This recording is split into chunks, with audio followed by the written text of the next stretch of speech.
Bonjour, aujourd'hui on se penche sur une analyse assez particulière.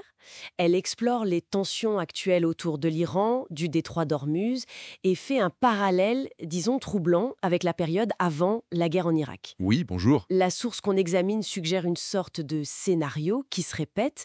On va essayer de voir ensemble ce qu'elle dit des dynamiques cachées, des vrais enjeux derrière les gros titres. C'est ça. L'argument principal de cette analyse, c'est que la crise qu'on observe ne serait pas juste, le fruit du hasard. Ah non. Non, plutôt une stratégie pensée, orchestrée par des courants idéologiques assez similaires à ceux qui ont poussé à l'intervention en Irak en 2003. Une sorte de déjà-vu, en effet. D'accord, alors allons-y. Quels sont ces parallèles concrets que l'enquête met en avant entre l'Iran d'aujourd'hui et l'Irak d'hier? On parle vraiment des mêmes ressorts. L'analyse pointe plusieurs similitudes, oui, assez frappantes. D'abord, la justification. Rappelez-vous, pour l'Irak, c'était les armes de destruction massive, les fameuses ADM. Qui n'ont jamais été trouvés. Exactement. Aujourd'hui, on met l'accent, parfois de manière très alarmiste, sur le programme nucléaire iranien, présenté comme une menace imminente, parfois même en décalage avec ce que dit l'AIEA ou les termes de l'accord JCPOA. Le fameux accord sur le nucléaire. C'est ça. Et puis, il y a le lien avec le terrorisme. On avait tenté, sans preuve solide, de lier Saddam Hussein à Al-Qaïda. Oui, je m'en souviens. Aujourd'hui, l'Iran est très systématiquement qualifié de principal État parrain du terrorisme. On instrumentalise ces liens avec certains groupes dans la région. C'est une rhétorique qui se ressemble beaucoup. Donc, si on suit cette analyse, l'objectif officiel, que ce soit la non-prolifération ou la lutte antiterroriste, ça cacherait autre chose. Comme pour l'Irak, une volonté de changement de régime à Téhéran. C'est précisément la thèse. L'analyse met en avant la continuité de l'influence de certains think tanks, à Washington notamment. Des héritiers en quelque sorte du Project for the New American Century, le PNAC. Ah oui, les néoconservateurs, très actifs avant 2003. Exactement. Et il pousserait, selon l'analyse, pour une ligne dure, pour un nouvel Iran, comme il voulait un nouvel Irak. Bon, la stratégie a peut-être changé un peu. Comment ça? Moins d'invasion terrestre directe, peut-être plus de pression maximale, de sanctions économiques très fortes. Mais l'objectif final, lui, neutraliser un régime jugé hostile dans une région clé, il resterait identique. Et le détroit d'Ormuz dans tout ça? L'enquête insiste beaucoup dessus. Pourquoi cette focalisation?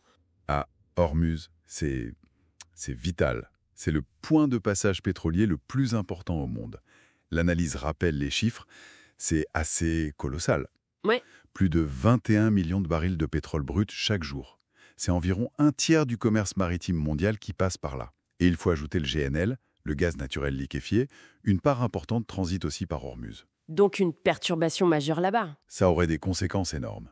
L'analyse évoque une flambée des prix du pétrole, des estimations qui montent à 110 voire 130 $ le baril.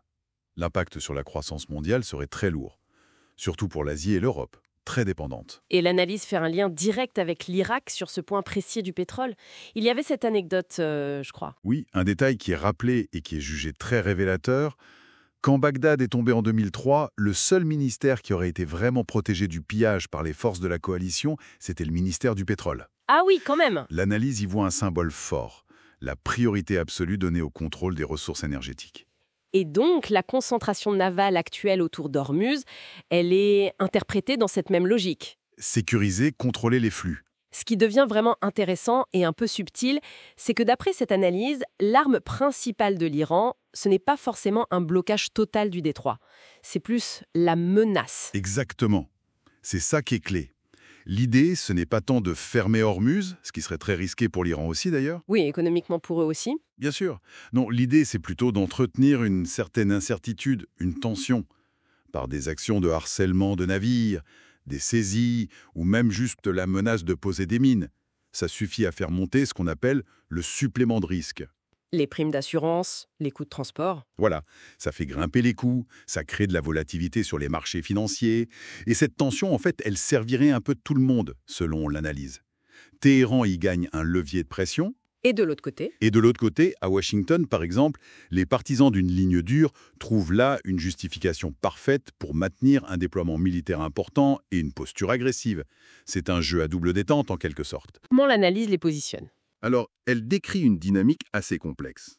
Pour Israël, par exemple, l'analyse suggère que, tout en ayant des préoccupations de sécurité légitimes, il pourrait y avoir une stratégie consistant à agiter la menace d'une frappe unilatérale. Pour pousser Washington. Oui, pour pousser Washington à adopter une ligne encore plus ferme, rendant une intervention américaine presque inévitable si Israël initiait une escalade. C'est une hypothèse de l'analyse. Et l'Europe dans ce jeu? L'Europe est décrite comme un peu coincée, économiquement très vulnérable à une crise pétrolière, mais politiquement souvent alignée sur Washington, malgré quelques initiatives propres, comme la mission navale EMASSO. D'accord. Et les autres grandes puissances? La Chine et la Russie sont vues plutôt comme des opportunistes stratégiques.